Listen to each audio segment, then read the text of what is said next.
ഇനി ഖാദി എന്നുള്ള നിലക്ക് ഈ രാജ്യത്തിൻ്റെ നിയമങ്ങളോടോ ഇവിടുത്തെ ഇന്ത്യ രാജ്യത്തിൻ്റെ ഭരണഘടനയോടോ അല്ലെങ്കിൽ ഇവിടുത്തെ ഖാദി ആക്ടിനോടൊന്നും എതിരല്ലാത്ത നിലക്കുള്ള തീരുമാനങ്ങളോ അല്ലെങ്കിൽ പല മസ്ലഹത്തുകളൊക്കെ ഞാൻ നിങ്ങളോട് പറയുമ്പോൾ അതിന് നിങ്ങളെല്ലാവരിൽ നിന്നും പൂർണ്ണമായും സഹായവും സഹകരണമൊക്കെ ഉണ്ടാവണമെന്ന് ഈ അവസരത്തിൽ ഞാൻ നിങ്ങളെ ഓർമ്മപ്പെടുത്തുകയാണ്. അതുകൊണ്ട് നമ്മുടെ ഈ പരിസരങ്ങളും ഒക്കെ വളരെയധികം നമ്മൾ ദുഷിച്ച് പോയിക്കൊണ്ടിരിക്കുകയാണ്. നമ്മളെ കുട്ടികളിലൊക്കെ മതബോധം പാടെ ഇല്ലാതെയായി പോയി.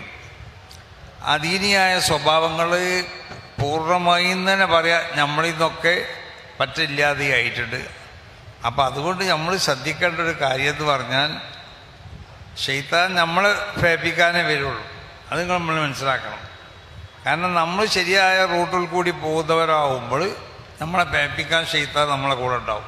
അനുയോജ്യമായ ഒരു സമയമല്ല. മാത്രമല്ല ഇവിടെ വളരെ എക്കുണ്ട്. അപ്പോൾ ഈ എക്കോ കാരണമായിട്ട് എനിക്ക് തന്നെ ഞാനെന്താ പറഞ്ഞത് തിരിയില്ല. ഞാൻ പറയണത് നിങ്ങൾക്കും തിരിയാതെ വരാം ചിലപ്പോൾ. അപ്പോൾ ഏതായാലും ഏറ്റവും അനുയോജ്യമായ ഏറ്റവും പ്രധാനപ്പെട്ട നമ്മളെ സംബന്ധിച്ചിടത്തോളം നമ്മൾ ഏൽപ്പിക്കേണ്ട ഒരു പരിശുദ്ധമായ അമാനത്ത്, ആ അമാനത്ത് ഏൽപ്പിച്ചു കൊടുക്കുക എന്ന ഒരു വലിയ ദൗത്യമാണ് ഇവിടെ നിർവഹിക്കപ്പെട്ടിട്ടുള്ളത്. ഖളാ അത് വളരെ പ്രാധാന്യമുള്ള ഒരു കാര്യമാണ് ഇസ്ലാമിന്.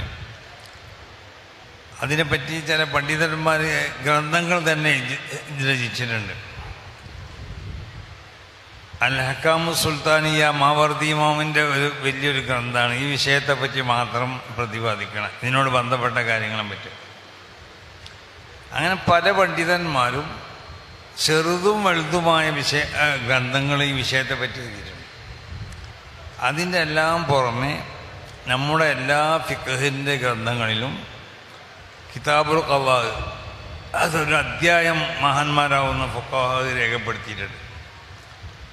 അത് ആ കിതാബിൻ്റെ പ്രൗഢിയും അതിൻ്റെ വലിപ്പമൊക്കെ അനുസരിച്ച് ചെറുത് ആവാം വലുതും ആവാം. ചിലത് 10-30 പേജുകളുണ്ടാവും, ചിലത് 10-20 പേജുകളുണ്ടാവും, ചിലത് 10-50 അല്ല 100 ചില്ലാനം പേജുകളൊക്കെ ഉണ്ടാവാം. അപ്പോൾ ഏതായാലും മഹാന്മാരാവുന്ന അയിമ്മത്ത് വളരെയധികം പരിഗണിച്ച, അവർ വളരെയധികം ശ്രദ്ധിച്ചുകൊണ്ട് കൈകാര്യം ചെയ്യുകയും നമ്മളോട് കൈകാര്യം ചെയ്യാൻ വേണ്ടി നമ്മളെ കൽപ്പിക്കുകയും ചെയ്ത ഒരു പ്രധാനപ്പെട്ട സംഗതിയാണ് ഖളാ. ഈ ഖളാ എന്ന ഈ വാക്കിന് തന്നെ അറബി ഭാഷേൻ്റെ ഒരു പ്രാധാന്യതാണ്. അധികരിച്ച പദങ്ങൾക്കും ഒരുപാട് അർത്ഥങ്ങൾ എനിക്കുണ്ടാവും. 10 അർത്ഥങ്ങൾ, 15 അർത്ഥങ്ങൾ. അപ്പോൾ എന്നതുപോലെ ഈ ഖളാ എന്ന വാക്കിന് ഏകദേശം 15ഓളം അർത്ഥങ്ങളുണ്ട് എന്നുള്ളതാണ്. അതിൽപ്പെട്ട ഒരർത്ഥം അതാണ് ഇവിടെ നമ്മൾ ഉദ്ദേശിക്കുന്നത്. വിശുദ്ധമാവുന്ന ശരീഅത്തിനോട് ബന്ധപ്പെട്ട കാര്യങ്ങൾ, ആ കാര്യങ്ങളിൽ തീർപ്പ് പറയാൻ വേണ്ടി നമ്മൾ ഒരാളെ, അതിനനുയോജ്യനാവുന്ന ഒരാളെ. മറ്റൊന്ന് അധികാര പരിധി എവിടെയാണെന്നുള്ളത് അത് നിശ്ചയിച്ചു കൊടുക്കണം. എന്തെല്ലാം വിഷയത്തിലാണ് ഇയാൾക്കുള്ള അധികാരം എന്നുള്ളതും വേണം. ഈ വിഷയം അയാളെ ഏൽപ്പിക്കുമ്പോൾ അദ്ദേഹത്തിനോട് പറയേണ്ട വാക്കുകൾ ഇപ്പോൾ ഇവിടെ പറഞ്ഞതുപോലെ ആ വാക്കുകൾ വേണം, അതിനെ സ്വീകരിക്കേണ്ട പദങ്ങളും വേണം. അപ്പം ഈ 5 ഘടകങ്ങൾ ഉണ്ടാവുമ്പോഴാണ് ഈ സംഗതി നടക്കുന്നത്. അപ്പോൾ ഇത് മുസ്ലിം ഭരണമുള്ള കാലഘട്ടത്തിലൊക്കെ മുസ്ലിങ്ങളെ ഭരണകർത്താവ് അല്ലെങ്കിൽ മുസ്ലിങ്ങൾക്കുള്ള ഇമാമ് എന്നൊക്കെ പറയുന്ന ആൾ, അല്ലെങ്കിൽ ഇമാമ് നിശ്ചയിച്ച ആളൊക്കെ, അല്ലെങ്കിൽ ഇമാമ് നിശ്ചയിച്ച ഗവർണർമാർ, അവർക്കൊക്കെ ഖാദിനെ നിയമിക്കാനുള്ള അധികാരമുണ്ട്.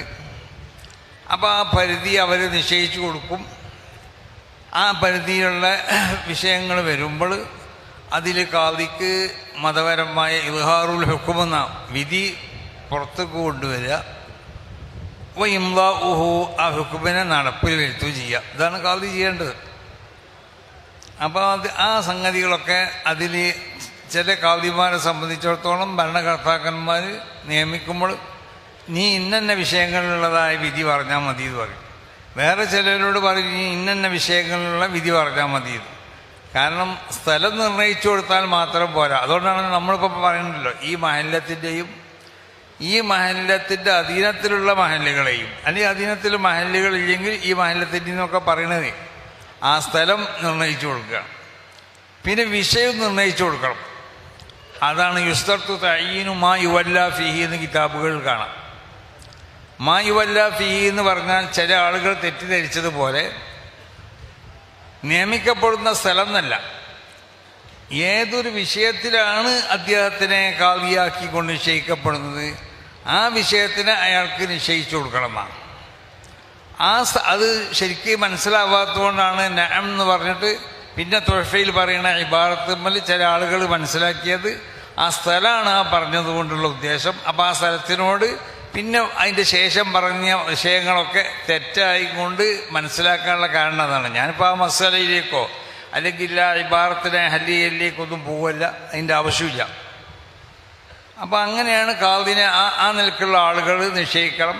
അങ്ങനെ ഇല്ലെങ്കിൽ പിന്നെ അതിന് പറ്റുന്ന ഭരണകർത്താക്കൾക്ക് അതിന് അധികാരമുണ്ട്. ഇതൊന്നും ഇല്ലാത്ത കാലഘട്ടങ്ങളിലാണെങ്കിൽ നാട്ടിലുള്ള ഹല്ലെ ഹഖദ് എന്ന് പറയുന്ന ഒരു വിഭാഗക്കാരുണ്ട്. ആ ആളുകളാണ് നിശ്ചയിക്കേണ്ടത്. അതൊന്നുമില്ല. അപ്പോൾ നമ്മൾ മനസ്സിലാക്കിയതനുസരിച്ച് നിശ്ചയിക്കാൻ അതിന് അധികാരമുള്ള കമ്മിറ്റി അംഗങ്ങൾ നാട്ടിലുള്ള എല്ലാവരുടെയും സമ്മതത്തോടുകൂടി നിശ്ചയിക്കുക. അതുകൊണ്ടാണ് എല്ലാവരും അധികാരപ്പെടുത്തിയതനുസരിച്ച് എന്ന് നമ്മൾ പറയണത്.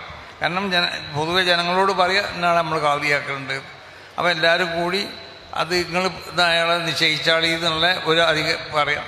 അതാണ് ആ കത്തുകളൊക്കെ വാങ്ങി ഇതൊക്കെ അതിൻ്റെ റൂട്ടൊക്കെ ശരിയായിട്ട് നമ്മൾ ചെയ്യുന്നതിൻ്റെ കാരണം അതാണ്. അപ്പോൾ ഇവിടെ ഏറ്റെടുത്ത സ്ഥലത്തൊക്കെ അങ്ങനെ തന്നെ ഈ റൂട്ടുകളൊക്കെ ശരിയാക്കിയിട്ട് അതിൽ പരിഗണിക്കപ്പെടേണ്ട സംഗതികളൊക്കെ പരിഗണിച്ചിട്ട് നമ്മൾ ചെയ്തുള്ളൂ. അപ്പോൾ ഞാൻ പറഞ്ഞുകൊണ്ടിരുന്നത് എന്താണെന്ന് ചോദിച്ചാൽ, വിഷയം എന്താണ് ഇയാളെ ഏൽപ്പിച്ചത് എന്നുള്ളതുകൂടി അയാൾക്ക് പറഞ്ഞു കൊടുക്കണം എന്നാണ്. അപ്പം അത് വിഷയത്തിനെ പറ്റി ഇപ്പം പറയേണ്ട ആവശ്യമില്ല. കാരണം എന്തുകൊണ്ടെന്ന് പറഞ്ഞാൽ, ഇന്ന് ഈ രാജ്യത്തിനൊരു ഖാദി ആക്ട് ഉണ്ട്, ഇന്ത്യ രാജ്യത്തിലേക്ക്. ആ ഖാദി ആക്ടിൻ്റെ പരിധിയിൽപ്പെട്ട വിഷയങ്ങളെ നമുക്ക് കൈകാര്യം ചെയ്യാൻ പറ്റുള്ളൂ. പഴയ കാലത്തുള്ള മുസ്ലിം ഭരണ രാജ്യങ്ങളിൽ അന്നത്തെ ഖാദിമാർ അവർ ക്രിമിനലിലും അല്ലാത്തതിലൊക്കെ ഇടപെടാറുണ്ടായിരുന്നു. അതൊന്നും നമുക്ക് പറ്റില്ല. അപ്പം അതാണ് നമുക്ക് ഇവിടെ ഈ ഇന്ത്യ രാജ്യത്തിൻ്റെ ഖാദി ആക്ട് അനുസരിച്ച് ഒരു ഖാദിക്ക് ഏതെല്ലാം വിഷയങ്ങളിൽ ഇടപെട്ട് കൈകാര്യം ചെയ്യാം, ആ കാര്യങ്ങൾ നമുക്ക് ചെയ്യാൻ പറ്റുള്ളൂ. അതുകൊണ്ടാണ് പിന്നെ ഇന്ന കാര്യം എന്ന് നിർണയിച്ചു കൊടുക്കേണ്ട ആവശ്യമില്ല എന്ന് പറയാൻ കാരണം. അപ്പോൾ ഏതായാലും നിങ്ങൾ ഈ കടബ മുസ്ലിം പിന്നെ ഈ സംയുക്ത ജമാഅത്ത് അതിൻ്റെ കീഴിലുള്ള ഈ പറയപ്പെട്ട 16ഓളം മഹല്ലുകൾ, ആ മഹല്ലുകൾ അവരുടെ പൊതുജനങ്ങളും എല്ലാവരും സമ്മതപ്പെടുത്തപ്പെടുത്തതിൻ്റെ അടിസ്ഥാനത്തിൽ എന്നെ നിങ്ങളുടെ ഖാദിയായി നിശ്ചയിച്ചിട്ടുണ്ട്. ഇനി ഖാദി എന്നുള്ള നിലക്ക് ഈ രാജ്യത്തിൻ്റെ നിയമങ്ങളോടോ ഇവിടുത്തെ ഇന്ത്യ രാജ്യത്തിൻ്റെ ഭരണഘടനയോടോ അല്ലെങ്കിൽ ഇവിടുത്തെ ഖാദി ആക്ടിനോടൊന്നും എതിരല്ലാത്ത നിലക്കുള്ള തീരുമാനങ്ങളോ അല്ലെങ്കിൽ പല മസ്ലഹത്തുകളൊക്കെ ഞാൻ നിങ്ങളോട് പറയുമ്പോൾ അതിന് നിങ്ങളെല്ലാവരിൽ നിന്നും പൂർണ്ണമായും സഹായവും സഹകരണമൊക്കെ ഉണ്ടാവണമെന്ന് ഈ അവസരത്തിൽ ഞാൻ നിങ്ങളെ ഓർമ്മപ്പെടുത്തുകയാണ്. അതുകൊണ്ട് നമ്മുടെ ഈ പരിസരങ്ങളും ഒക്കെ വളരെയധികം നമ്മൾ ദുഷിച്ച് പോയിക്കൊണ്ടിരിക്കുകയാണ്. നമ്മളെ കുട്ടികളിലൊക്കെ മതബോധം പാടെ ഇല്ലാതെയായി പോയി. അദീനിയായ സ്വഭാവങ്ങൾ പൂർണ്ണമായും തന്നെ പറയാം നമ്മളിന്നൊക്കെ പറ്റില്ലാതെയായിട്ടുണ്ട്. അപ്പം അതുകൊണ്ട് നമ്മൾ ശ്രദ്ധിക്കേണ്ട ഒരു കാര്യം എന്ന് പറഞ്ഞാൽ, ശൈത്താൻ നമ്മളെ പ്രേപ്പിക്കാനേ വരുള്ളൂ. അത് നമ്മൾ മനസ്സിലാക്കണം. കാരണം നമ്മൾ ശരിയായ റൂട്ടിൽ കൂടി പോകുന്നവരാകുമ്പോൾ നമ്മളെ പ്രേപ്പിക്കാൻ ശൈത്താൻ നമ്മളെ കൂടെ ഉണ്ടാവും. അപ്പം നമ്മളെ കുട്ടികളായിരിക്കും പ്രേപ്പിക്കാം. അപ്പം നമ്മൾ ചെയ്യേണ്ടതെന്ന് പറഞ്ഞാൽ ശരിയാവുന്ന ദീനിൻ്റെ വിദ്യാഭ്യാസം കൊടുക്കണം. അത് കൊടുത്താൽ എങ്ങനെയെങ്കിലും കൊടുത്താൽ പോരാ, അത് തഖ്വയിൽ അധിഷ്ഠിതമായി കൊണ്ട് കുട്ടികൾക്ക് പഠിപ്പിച്ച് പിന്നെ ഭൗതികമാവുന്ന അവർക്ക് ആവശ്യമുള്ള അവർക്കുടെ വാസന അനുസരിച്ചുള്ള മേഖലയിലൊക്കെ അവർ വളർന്നോട്ടെ, ഡോക്ടറാവണ്ടവൻ ഡോക്ടറാവട്ടെ, എഞ്ചിനീയറാവട്ടെ, ശാസ്ത്രജ്ഞനാവും, അതിനൊന്നും ഒരു കുഴപ്പമില്ല. പക്ഷെ അടിസ്ഥാനപരമായി ദീനുണ്ടാവണം. അത് തഖ്വയിൽ അധിഷ്ഠിതമായ നിലക്ക് ദീനീ സ്വഭാവങ്ങൾ കുട്ടികളിൽ വളർത്തിയെടുക്കാം. ആ അടിസ്ഥാനപരമായി നമ്മൾക്കുണ്ടാവേണ്ട സ്വഭാവ ഗുണങ്ങൾ കുട്ടികൾക്ക് പറഞ്ഞ് മനസ്സിലാക്കി കൊടുക്കുകയും ചെയ്യാം. ആ നിലക്ക് നമ്മളെ മഹല്ലത്തുകളിലൊക്കെ ഒരു ദീനീ ബോധം അത് വളർത്താൻ വേണ്ടി നമ്മൾ ശ്രമിക്കണം. ആ നിലക്ക് നമ്മളെ മക്കളെയും നമ്മളെ കുടുംബത്തിലെയൊക്കെ അങ്ങനെയല്ലേ കൂ അംഫുസക്കും വാഹരിക്കും നാറാന്ന സ്വന്തം ശരീരത്തിനെ മാത്രം നമ്മൾ ശ്രദ്ധിച്ചാൽ പോരാ, നമുക്ക് നമ്മൾ അധീനത്തിൽ ശ്രദ്ധിക്കാൻ പറ്റുന്നവരെയും ശ്രദ്ധിക്കണം എന്നാണ്. അത് നമ്മളെ കുടുംബക്കാരനെ ആയിക്കോളന്നില്ല, അല്ലാത്തവരാണെങ്കിലും നമ്മൾ പറഞ്ഞാൽ കേൾക്കും എന്ന് കണ്ടാൽ അങ്ങനത്തെവരെയും നമ്മൾ ശ്രദ്ധിക്കണം. എന്നിട്ട് അവർക്ക് ധാർമ്മികമാവുന്ന അറിവുകൾ പറഞ്ഞു കൊടുക്കണം. അപ്പം ആ നിലക്ക് നമ്മുടെ രാജ്യത്തിനെ ദീനിയായിട്ട് നന്നാക്കിയെടുക്കാനും നമ്മുടെ നന്മകളൊക്കെ ഈ ഇന്ത്യ രാജ്യത്തിലേക്ക് നമ്മൾ ഉപയോഗപ്പെടുത്തണം. ഇത് നമ്മുടെ രാജ്യമാണ്. ഈ രാജ്യത്തിലേക്ക് നന്മ ചെയ്യേണ്ടവരാണ് നമ്മൾ. അപ്പോൾ നമ്മളെ നന്മകളൊക്കെ നമ്മൾ ഈ രാജ്യത്തിന് വേണ്ടി ഉപയോഗപ്പെടുത്തുക, നമ്മൾ സമൂഹത്തിന് വേണ്ടി ഉപയോഗപ്പെടുത്തുക, സമുദായത്തിന് വേണ്ടി ഉപയോഗപ്പെടുത്തുക, കുടുംബങ്ങൾക്ക് വേണ്ടി ഉപയോഗപ്പെടുത്തുക. ഈ തത്വങ്ങളൊക്കെ പൂർണ്ണമായി ഉൾക്കൊണ്ടുകൊണ്ടിട്ട് ഈ ഇന്ത്യ രാജ്യത്തിൻ്റെ ഒരു ഭരണഘടന ഉണ്ട്, വളരെ നല്ലൊരു ഭരണഘടനയാണ്. ആ ഭരണഘടന പ്രകാരമുള്ളതായ ആവശ്യങ്ങളൊക്കെ നമുക്ക് ലഭിക്കപ്പെടണം. ആ നിലക്ക് അതിനു വേണ്ടി നമ്മൾ ഇവിടുത്തെ ഭരിക്കുന്ന ഗവൺമെൻറ്റിനോടും മറ്റു വേണ്ടപ്പെട്ടവരോടൊക്കെ നമ്മളെ ആവശ്യങ്ങൾ അത് ധ്വംസിക്കപ്പെടുകയാണെങ്കിൽ അത് അറിയിക്കണം. ആ നിലക്ക് നല്ലൊരു ജനങ്ങളായിക്കൊണ്ട് വർഗീയ സ്വഭാവമില്ലാതെ തീവ്രത ഇല്ലാതെ ഇവിടെ കലഹങ്ങൾ ഉണ്ടാക്കാതെ, അതൊക്കെ ഇസ്ലാമിക ഒരിക്കലും എതിർക്കുന്ന സംഗതികളാണ്, ഒരിക്കലും പ്രോത്സാഹിപ്പിക്കാത്തതാണ്. വർഗീയതയോ അല്ലെങ്കിൽ തീവ്രതയോ ഒന്നും ഇസ്ലാം ഒരിക്കലും പ്രോത്സാഹിപ്പിച്ചിട്ടില്ല.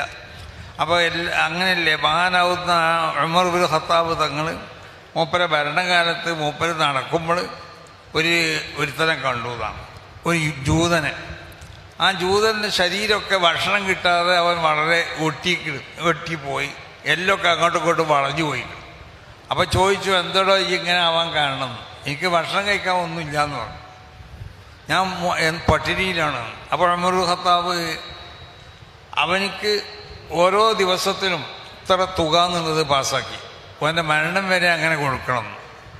അങ്ങനത്തെ ഉമർ ഇബ്നു ഖത്താബ് ജൂതന്മാരോട് ചെയ്തത് അങ്ങനെയാണ്. ഇന്ന് ജൂതന്മാർ നമ്മളോട് ചെയ്യുന്നതിൻ്റെ രൂപം നമുക്ക് മനസ്സിലായല്ലോ. ഫലസ്തീനുള്ളതായ മുസ്ലിങ്ങളോട് ജൂതന്മാരെങ്ങനെ ചെയ്യണമെന്നുള്ളത്. അപ്പോൾ ഇസ്ലാമിൻ്റെ മതസൗഹാർദ്ദം എന്നുള്ളത് അത് വളരെ വിശാലമായതാണ്.